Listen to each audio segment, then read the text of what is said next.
Sabrina. I play Mamá in Nieve en la jungla.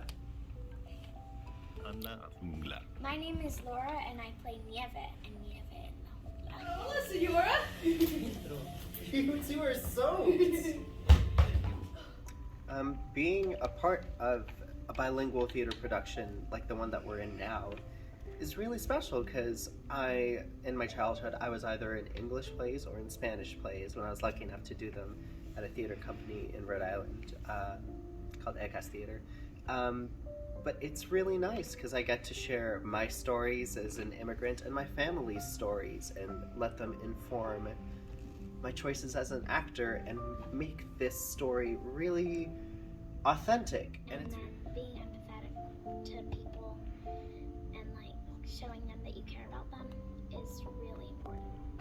And as Sabrina said, that's what this show is about. It's like showing people it doesn't matter where you're from. It just matters that you're kind to anyone when they come from a place that you don't know. Look, we're home! This is our new home. See?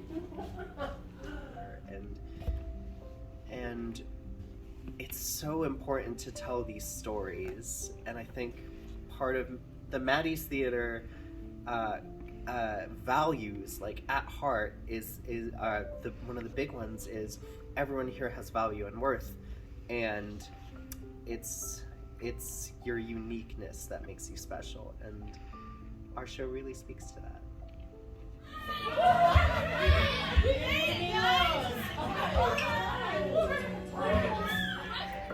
Come see us and the cast of Nieve en la jungla, Snow in the Jungle at Maddy's Theater from October 8th to November 13th.